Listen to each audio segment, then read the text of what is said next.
Okay, hai, Assalamualaikum. Ini minggu 14, jadi kita akan sambung daripada pelajaran yang kita belajar minggu lepas. Minggu ni masih dalam tajuk pengangkutan, tapi kita akan belajar lebih mendalam tentang darah manusia. Kita akan belajar 3 benda hari ni. Yang pertama, komponen dan kandungan darah manusia. Kedua, kumpulan darah manusia. Dan yang ketiga, kepentingan menderma darah. Tengok yang pertama. Komponen dan kandungan darah manusia. Darah merupakan campuran. Dia dapat diasingkan kepada 2 komponen, iaitu cecair yang berwarna kuning ni dan juga cecair yang berwarna merah ni. Warna kuning ni dinamakan plasma darah. Yang tengah-tengah ni sel darah putih dan juga platelet. Dan yang bawah ni sel darah.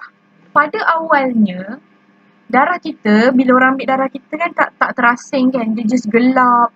Satu layer je kan. Satu, orang kata apa? Satu warna je kan. Padahal semua benda ni ada je dalam kita panggil test tube tu.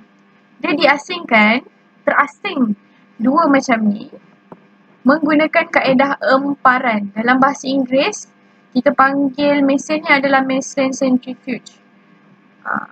Melalui kaedah emparan, komponen tu pun terhasil lah. Jadilah warna kuning macam ni, warna darah macam ni. Kalau tengok dekat sini, plasma darah mempunyai komposisi yang banyak. Sebanyak 55% berbanding dengan sel darah merah. Itulah komponen darah dan kandungan darah dalam manusia. Seterusnya, kumpulan darah manusia. Selalu kan kita tengok derma lah darah, kita kekurangan darah O, darah A. Inilah darah-darah manusia. Darah awak apa? Darah saya AB. Macam mana saya tahu? Itulah. Kemudian kita akan cakap persatu. Kita ada 4 kumpulan darah manusia. Kumpulan darah A, kumpulan B, kumpulan AB dan kumpulan O. Ini sel darah merah kita. Okey. Kumpulan A. Kenapa dikatakan dia kumpulan A? Sebab dia pada sel darah merah ni melekat antigen A. Ni bentuk macam jarum melekat dia bulat ni. Ini adalah antigen A. Sebab itu dia dinamakan kumpulan A.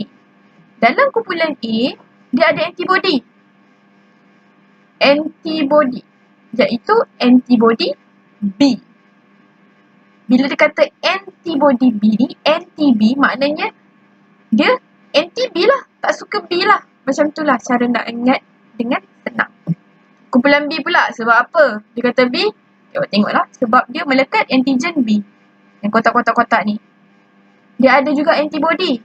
Antibody A. Kumpulan AB. Kenapa? Sebab dia ada A, dia ada B. Tengok ada warna ni, warna ni, warna ni, warna ni. Tapi dia tak ada antibody. Dia tak ada. Bentuk-bentuk Y ni, dia tak ada pada dia. O. Kenapa O? Kosong.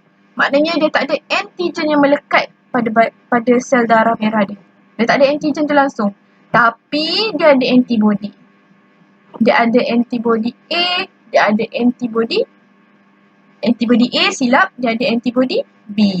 Tapi dia tak ada antigen sebab dia O. Ingat. Sebab apa kumpulan ni kumpulan nama-nama macam ni? Sebab ada benda yang melekat ataupun O, tak ada langsung. Contoh, kita ambil satu contoh Individu berdarah B mempunyai antigen B pada permukaan sel darah merah. Tengok ni B, dia ada antigen B. Dan dia juga ada antibody A. Bagi awak nampak dia ada antibody A. Individu B, dia tidak boleh menerima darah A dan AB. Kenapa? Ni B, dia ada antibody A. Maknanya dia tak suka A. Dia tak suka A. So, dia tak boleh terima darah A dengan AB. Kenapa? Tengok sini, tengok sini. Kenapa? Sebab dekat darah A dan AB ada antigen A. Yang warna ni, warna ungu ni. Bila antigen A ada, antibody A ni dekat darah B ni akan serang sel tu. Sebab senang kita nak ingat, dia anti. Anti maknanya tak suka. Dekat ni, faham kan? Senang je nak ingat benda ni. Tengok video ni banyak kali. Seterusnya, individu berdarah AB mempunyai antigen A dan antigen B. Antigen A, antigen B. Dia boleh menerima semua jenis darah. Sebab, kenapa? Sebab AB ni, dia tak ada antibody. Dia tak ada anti-A, dia tak ada anti-B. Kita tengok kat sini balik Ni tak ada. Kalau A, dia ada anti-B. Ada anti-A. Ni AB dua-dua. AB, dia tak ada. Sebab itulah, kumpulan AB, macam saya, kami mudah untuk menerima segala jenis darah. Sebab tiada antibody. Kita tengok seterusnya pula. Individu berdarah O. Tapi kejap, saya lupa nak cakap. AB ni juga, bila dia terima semua darah, dia dikenali sebagai penerima universal. Maknanya semua boleh terima. Berbeza pula dengan individu yang berdarah O. Dia tak ada antigen yang melekat pada sel darah merah dia. Awak tengok sini, dia botak kan. Tapi dia mempunyai antibody A dan juga antibody B. Antibody A, antibody B. Dia ada dua benda ni. Bila jadinya macam ni, dia ada antibody tu, dia tidak boleh menerima darah lain kecuali O. Kalau terima, antibody akan serang sel tersebut. Apa yang jadi kalau antibody serang antigen pada sel? Apa yang jadi kalau kita tersalah letak darah dalam satu badan manusia tu? Apa yang terjadi?